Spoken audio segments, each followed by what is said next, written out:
पिछली क्लास की तरह ये क्लास भी आपकी हिंदी की क्लास होने वाली है, हिंदी पेडागॉजी क्लास होने वाली है। ये क्लास जो है आपकी 1 फरवरी 2023 को सीटेट द्वारा पूछे गए हिंदी के सारे प्रश्न हम कवर किए हैं इस क्लास में, और जो बचे हुए 10 क्वेश्चन हैं इस क्लास यानी कि लास्ट क्लास में हम ख़त्म करेंगे उसको।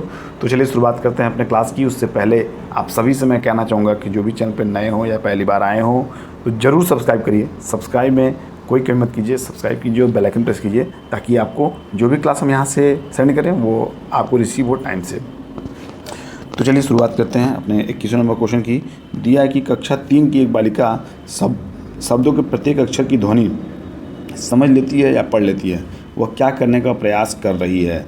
संकेत बनाना यानी कि एनकोडिंग, बी है संकेत खोलना यानी कि डिकोडिंग, सी अर्थ निर्माण और डी है अर्थ के लिए पठन।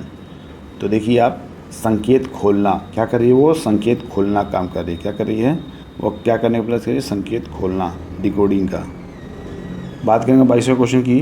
दिया है कि पहली कक्षा की अध्यापिका ने कक्षा की दीवारों पर इस तरह से जगह छोड़ी हुई है कि बच्चे कीरम काटे यानी कि स्क्रिबलिंग बना सकें, चित्रकारी कर सकें। बच्चों की इन गतिविधियों को क्या कहेंगे?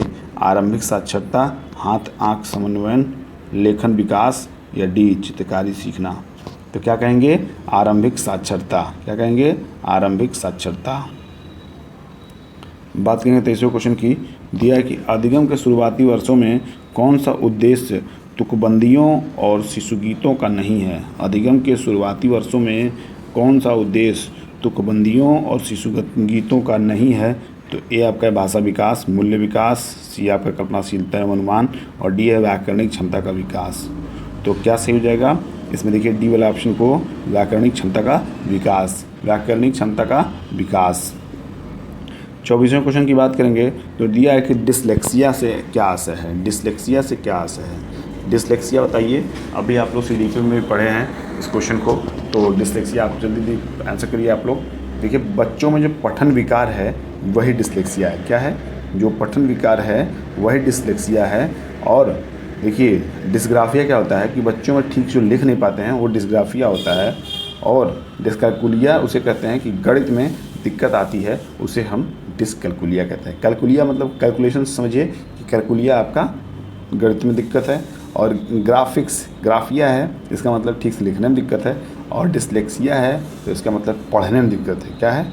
जो बच्चों को पठन विकार हैं, पढ़ने में जो दिक्कत है वही आपका डिसलेक्सिया है। तो डिसलेक्सिया, डिस्ग्राफिया और डिस्कैलकुलिया ये तीनों चीज़ मैं क्लियर कर दिया हूँ।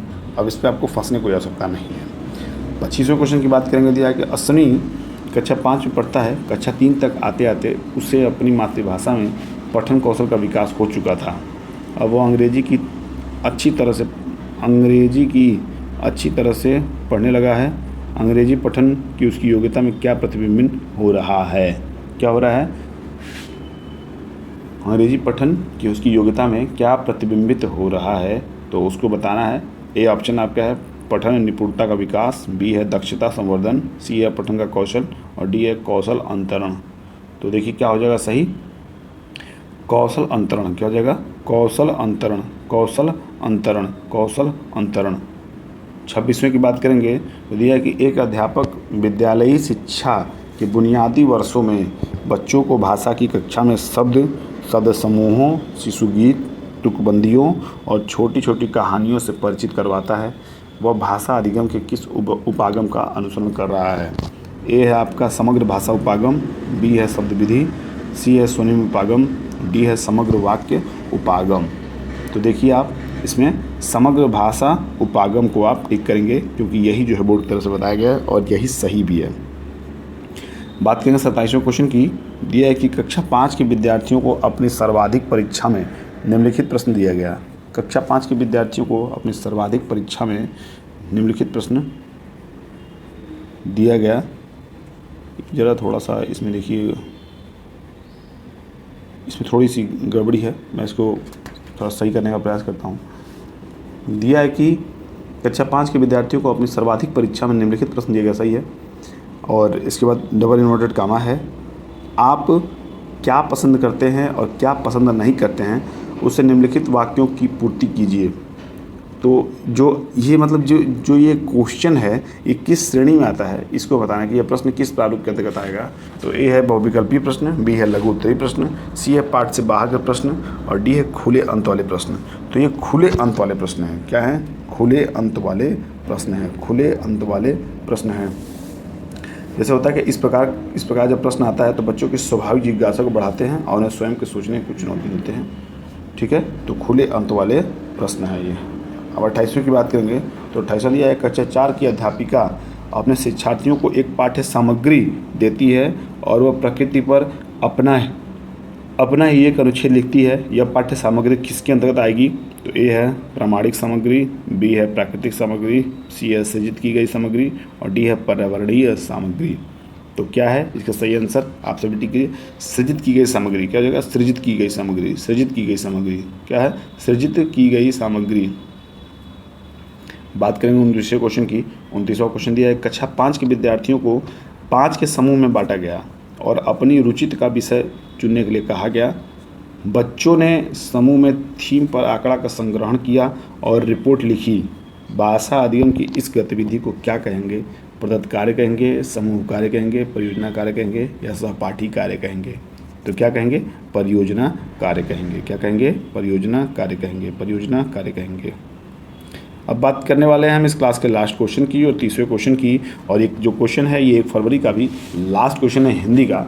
तो चलिए क्वेश्चन को देखते हैं और ध्यान से देखेंगे क्वेश्चन को।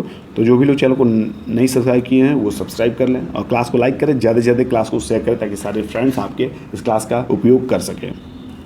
30वां प्रश्न है कि विद्यालयी बच्चों में भारतीय भाषाओं को समुन्नत करने वाले भारत सरकार के कार्यक्रम का नाम बताइए। देखिए ए ऑप्शन दिया है कि भाषा सम्मेलन, बी आपका एक भारत श्रेष्ठ भारत, सी आज़ादी का अमृत महोत्सव और डी है भाषा संगम। तो क्या है आपका? भाषा संगम ही इस प्रश्न का सही उत्तर है। और जो भारत सरकार का जो कार्यक्रम है वो भाषा संगम ही है।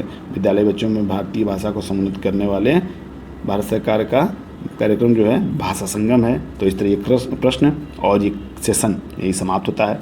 मुझे उम्मीद है कि ये क्लास आपको बेहद पसंद आया होगा क्योंकि सारे क्वेश्चन जो है हमने बड़े अच्छे तरीके से किए हैं, बड़े अच्छे ढंग से किए हैं। तो चलिए पढ़ते रहिए, मस्त रहिए, स्वस्थ रहिए। मेरी तरफ से शुभकामनाएं आपको। मिलते हैं अगले क्लास में, तब तक के लिए बाय बाय, टेक केयर।